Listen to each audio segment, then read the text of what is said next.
April 8, 1994, 8:40 a.m. Gary Smith arrived at the Cobain residence on Lake Washington Boulevard. He was there to install security lighting. Simple job. He knocked on the door. No answer. He knocked again. Still silence. Strange, he thought. The assistant had said on the phone, "I'll be home."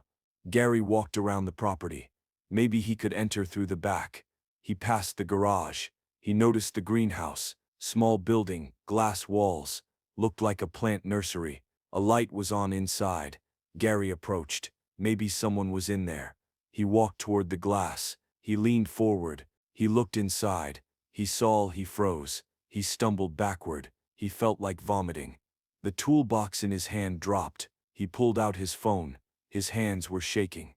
He couldn't dial 911. He pressed wrong buttons 3 times. Finally he got through. "Police, need police.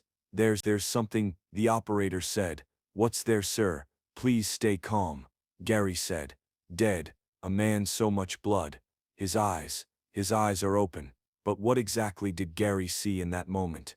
Police reports were simple. Gunshot wound, suicide. But what Gary saw was something else. Something that hasn't let him go for 30 years. The details he told his therapist are shocking. When therapy records leaked in 2019, the truth that emerged was darker. Gary didn't just see a body that morning. He saw something else, and it drove him mad. You'll learn in the next 20 minutes, and you'll never forget. Before we explore the untold story of the man who found Kurt Cobain, please subscribe to this channel. We bring you the hidden traumas behind rock history's darkest moments, the witnesses nobody remembers, and the scars that never heal. Hit that subscribe button now. The ordinary man before the extraordinary morning. Gary Smith was not supposed to become part of rock and roll history. He was a working-class electrician from Seattle, born in 1960, married to Michelle in 1982. They had 2 sons, Michael, born in 1986, and Joshua, born in 1989. Gary's life followed a simple pattern: wake up at 6 a.m., drive to job sites, wire houses, install fixtures, troubleshoot problems, come home by 5 p.m., dinner with family. He was good at his job, reliable. His company, Pacific Northwest Electric, had employed him for 12 years without incident. Gary wasn't ambitious. He just wanted steady work, a safe home, and maybe a fishing trip twice a year. In early April 1994, Gary's schedule was typical. On Thursday, April 7th, his dispatcher called with a new assignment. A property on Lake Washington Boulevard needed security lighting, premium rates for quick turnaround. The contact, Michael Dewitt, said he'd meet Gary there Friday morning at 8:30. Gary confirmed. Just another job. That Thursday evening, Gary came home to normal. Michelle had made spaghetti. The boys argued over a video game. Gary ate dinner, watched news, went to bed. No nightmares, no premonition. Friday morning, he woke at 6 a.m., showered, dressed in work clothes, drank coffee, kissed Michelle goodbye, told his sons he'd see them tonight. Normal Friday.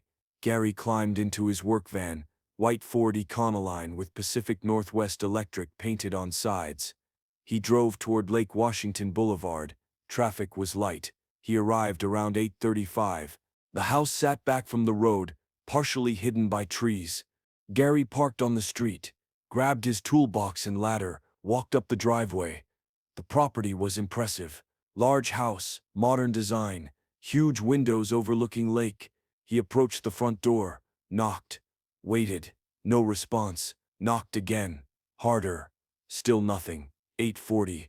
He was on time. Gary pulled out his Motorola flip phone, dialed the contact number. Voicemail. "Hi, this is Gary Smith from Pacific Northwest Electric. I'm at the property. Nobody's answering. Please call back." He waited. 5 minutes. No return call. Gary walked around the side.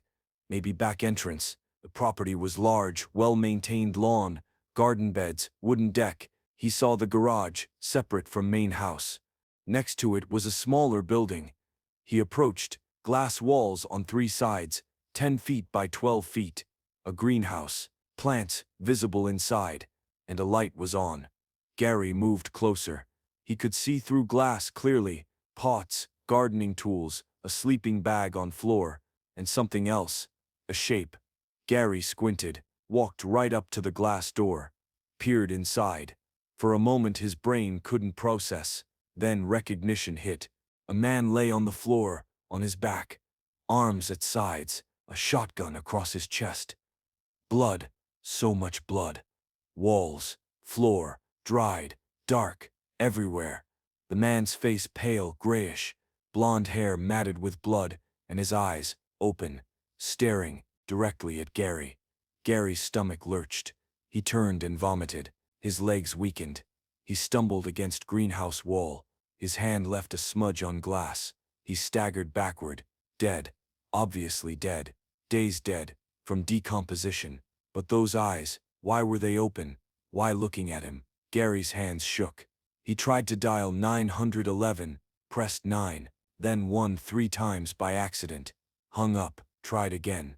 911. What's your emergency? Calm, professional operator. Gary couldn't speak. Throat closed. Choking sound. Hello? Is anyone there? Gary forced words out. Police. Need police. He couldn't finish. What's the address, sir? Gary looked around wildly. Didn't remember address. He described location. Lake Washington Boulevard. Big house. Greenhouse. Dead man. Stay calm. Confirm what he saw. Gary tried. A man. Dead. Shotgun. Blood everywhere. His eyes, open, looking at me. Operator assured him. Police were coming. Stay online. Don't go near body. Gary nodded though. She couldn't see. He walked away from greenhouse. Couldn't look anymore, but could still see those eyes. Staring, accusing, knowing. Seattle police arrived 6 minutes later. Gary had vomited twice more. 2 patrol cars pulled up. 4 officers emerged. They saw Gary sitting on grass near driveway, head in hands. Officer Jim Roth approached. Sir, you called 911. Gary looked up. Face white, sweat covered forehead. The greenhouse. He's in there. Dead. Days. Roth asked if Gary went inside. Gary shook head violently. No, I looked through glass. That's all. Roth told him to stay. Officers approached greenhouse carefully. Looked through glass. Confirmed report. Roth radioed for detectives and medical examiner. 1 officer stayed with Gary. Name tag read Parker. Asked basic questions. Name, why there? What time arrived? Gary answered mechanically. Voice flat, distant. More police arrived. Detectives. Medical examiner's van. Yellow crime scene tape went up. Officers photographed exterior before entering. Gary watched from distance. Saw them go inside. Saw camera flashes through greenhouse windows. Saw body bags. It took hours. Gary sat in back of patrol car, door open, unable to leave. He was witness. Had to give statement. Around 11 a.m. Detective Tony Ranieri sat with Gary, in his 40s, balding, kind eyes, spoke gently. I know this is difficult. Tell me exactly what you saw. Take your time. Gary recounted arriving, knocking, walking around, finding greenhouse, looking inside, seeing body, calling 911. Ranieri took notes. Asked specific questions. Did Gary touch anything? No. See anyone else? No. Recognized deceased. Gary hadn't thought about it. Too shocked. Did you see his face clearly? Ranieri asked. Gary nodded. Blonde hair, pale, skinny. I don't know who he is. Ranieri's expression changed slightly. The deceased is Kurt Cobain, the musician. This is his home. Gary stared. Kurt Cobain. Nirvana. He knew the name. Everyone knew that name. His sons listened to Nirvana. Smells Like Teen Spirit played constantly on the radio. This wasn't just a dead body. This was someone famous. Someone millions of people cared about. And Gary had found him. Ranieri continued. We believe he's been deceased for approximately 3 days. Cause of death appears to be self-inflicted gunshot wound. We'll know more after the autopsy. He asked Gary if he needed medical attention. Gary shook his head. He just wanted to go home. Raniere said Gary would need to come to the station later to sign his statement. Give them a few days. For now he could leave. Gary stood on shaky legs. An officer drove him back to his van. Gary sat in the driver's seat for 10 minutes. Before starting the engine, his hands still trembled. He drove home slowly, carefully, like he was drunk. Michelle was in the kitchen when Gary walked through the door at 1 p.m. She looked surprised. "You're home early. Did the job get cancelled?" Gary stared at her. He tried to speak. Nothing came out. Michelle's expression changed to concern. "Gary, what's wrong? Are you sick?" Gary shook his head. He walked past her to the bedroom. He sat on the edge of the bed. Michelle followed. "Gary, you're scaring me. What happened?" He finally spoke.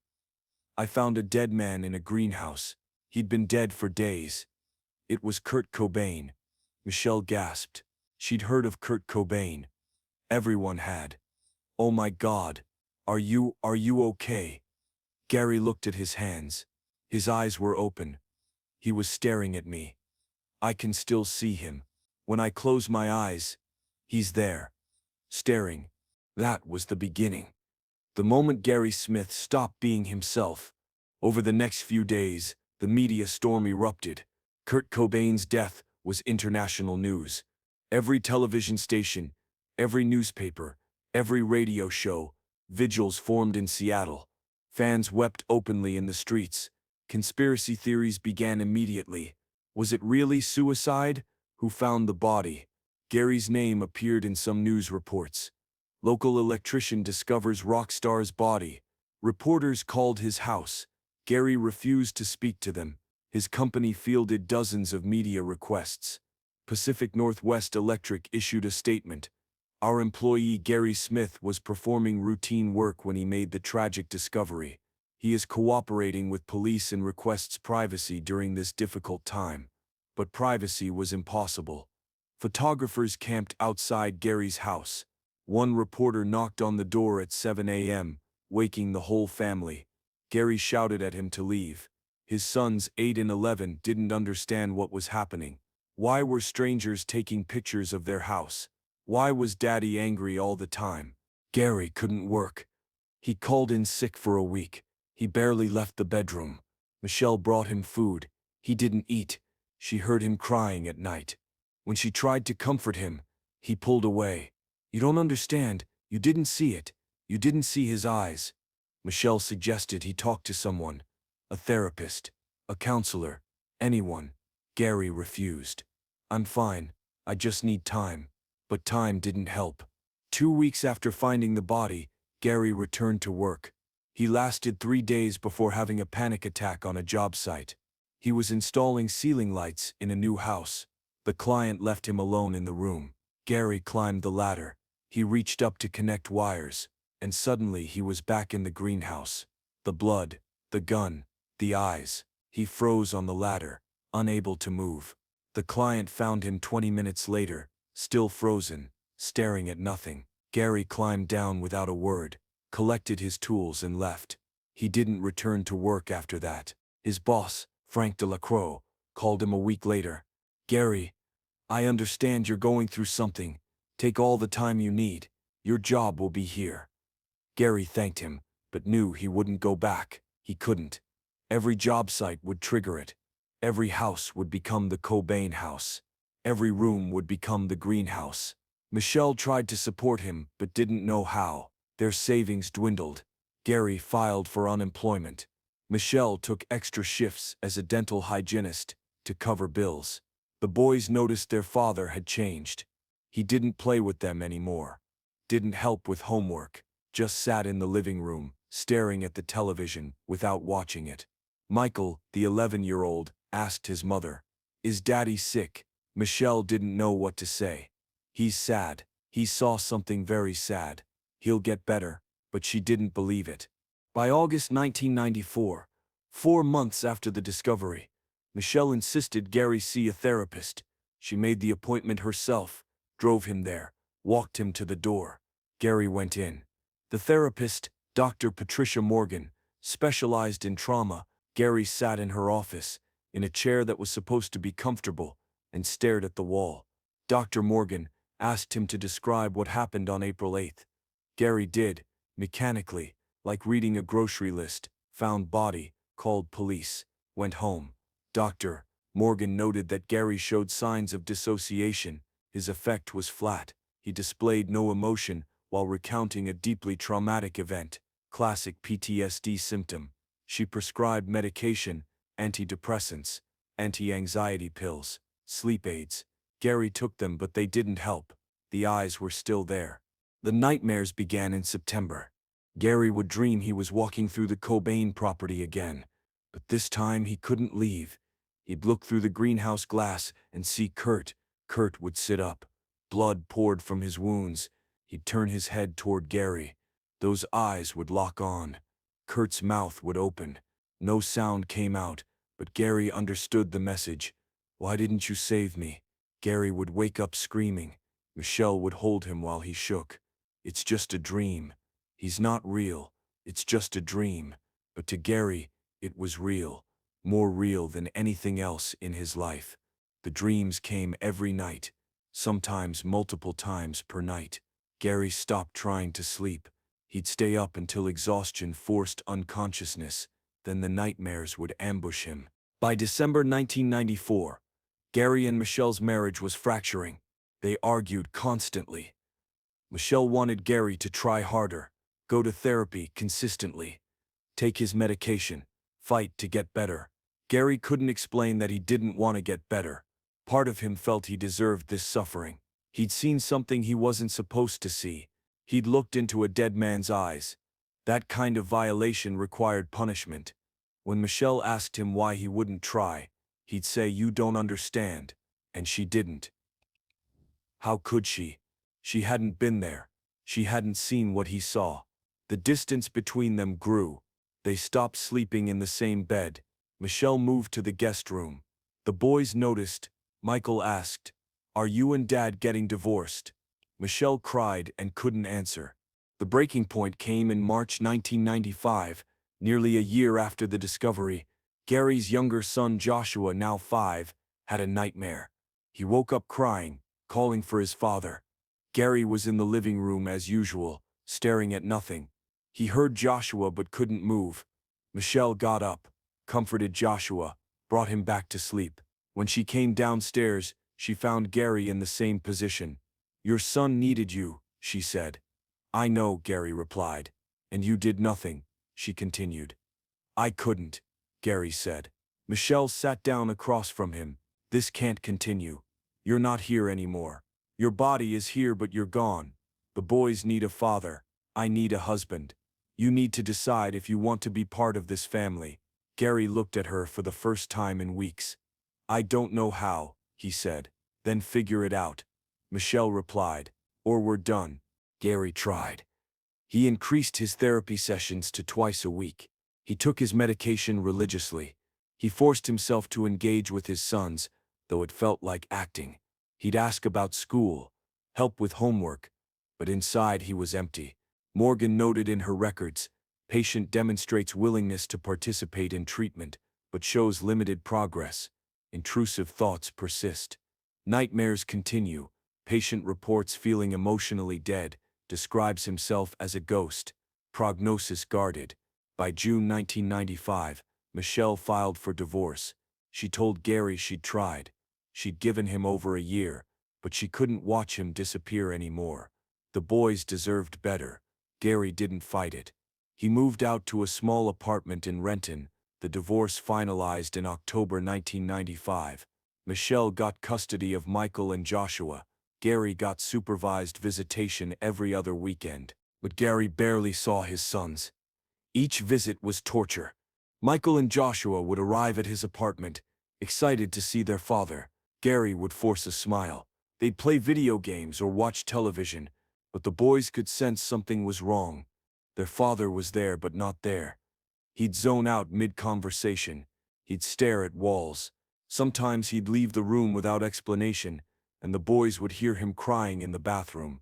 After a few months, the boys started resisting visits. "Do we have to go to Dad's?" they'd ask Michelle. She didn't force them. By 1996, Gary was seeing his sons once a month, then once every few months, then barely at all. His relationship with them dissolved. They grew up without him. Years later, Michael would tell a journalist, "My dad died in April 1994. A ghost wore his body for a few years. Then that ghost disappeared too." Gary's life became a spiral. He couldn't maintain employment. Any job would trigger panic attacks. He applied for disability. The evaluation determined he had severe PTSD, major depressive disorder, and generalized anxiety disorder. He was approved for disability payments, enough to survive but not to live. He stayed in his small apartment. He attended therapy when he remembered. He took his medication when he remembered. He existed. That's the best description.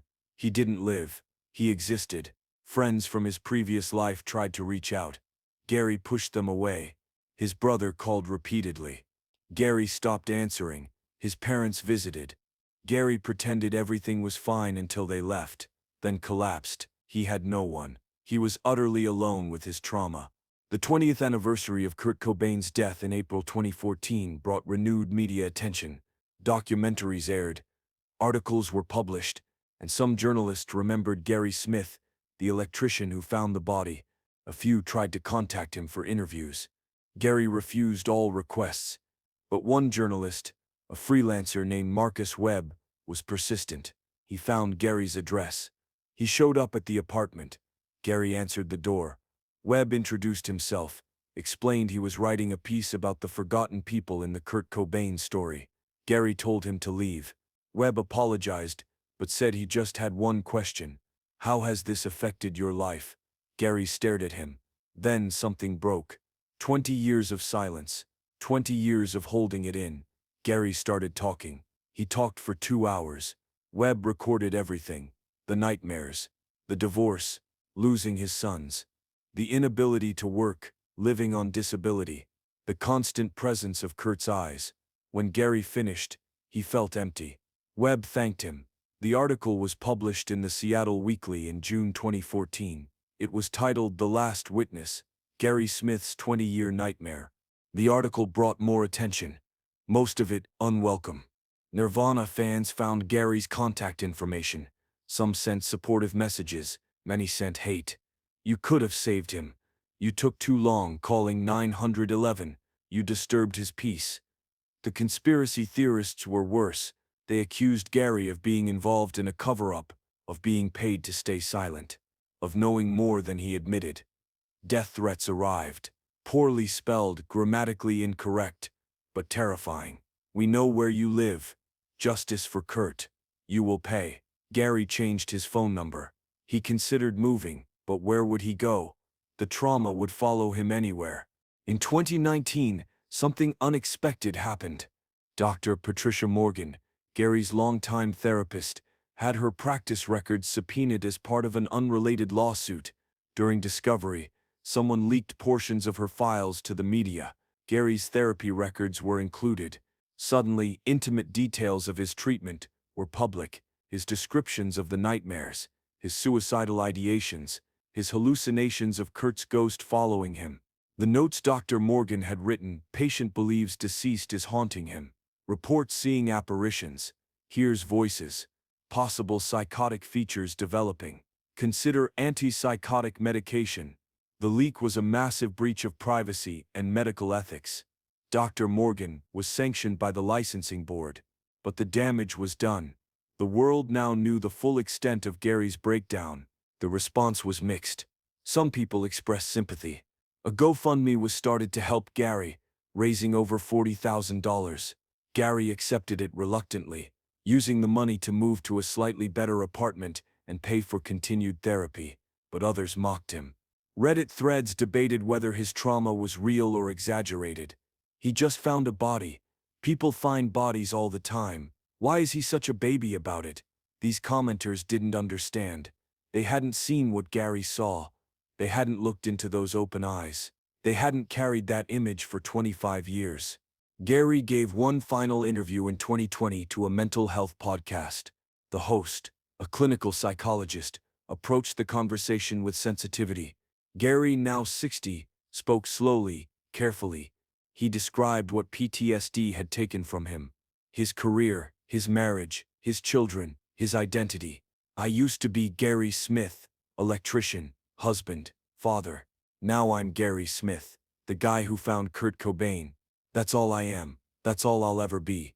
Everything else is gone. The host asked if therapy had helped. Gary paused. It keeps me alive. I still think about suicide. A lot.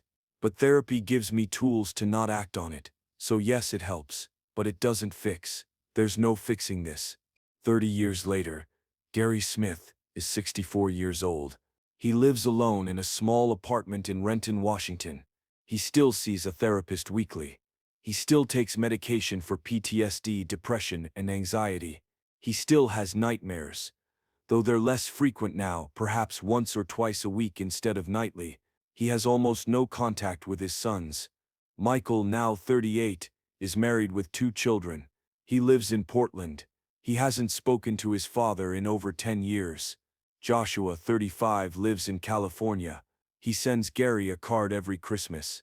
They don't talk otherwise. Gary has never met his grandchildren. His ex-wife Michelle remarried in 1998. She has a good life. Gary's heard. He's happy for her. She deserves it. Gary doesn't work. He survives on disability payments and Social Security. His days are simple. He wakes up. He takes his medication. He walks to a nearby park and sits on a bench for a few hours. He goes home. He watches television. Game shows mostly. Nothing with violence. Nothing with blood. He makes simple meals. Sandwiches. Soup. He's forgotten how to cook anything complex. He goes to therapy every Thursday at 2 p.m. He talks to Dr. Morgan's replacement, Dr. Helen Cho, about the same things he's talked about for 30 years. The eyes, the nightmares, the guilt. Dr. Cho listens patiently. She adjusts his medications when needed. She reminds him of coping strategies. Gary appreciates her. She's keeping him alive. At night, Gary lies in bed and hopes he won't dream. Sometimes he doesn't. Sometimes he does. When he does, it's always the same dream. He's looking through the greenhouse glass. Kurt is there, staring back, and Gary wakes up, heart pounding, covered in sweat, and has to remind himself it's not real. Kurt is gone. Kurt has been gone for 30 years, but those eyes remain.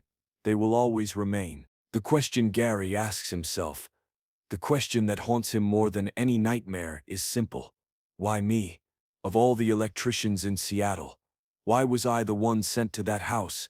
Of all the moments he could have arrived, why did I arrive when I did? If he'd been 10 minutes earlier, maybe Kurt would still have been alive. If he'd been 10 minutes later, maybe someone else would have found him. But no, it was Gary.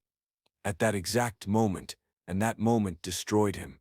Gary knows he'll carry this until he dies. The trauma has become his identity. He is the man who found Kurt Cobain. Nothing else matters. Nothing else will ever matter. And in the quiet moments alone in his apartment, Gary sometimes wishes he'd never knocked on that door, never walked around the property, never looked through that glass. Ignorance wouldn't have been bliss, but it would have been better than this. Anything would have been better than this.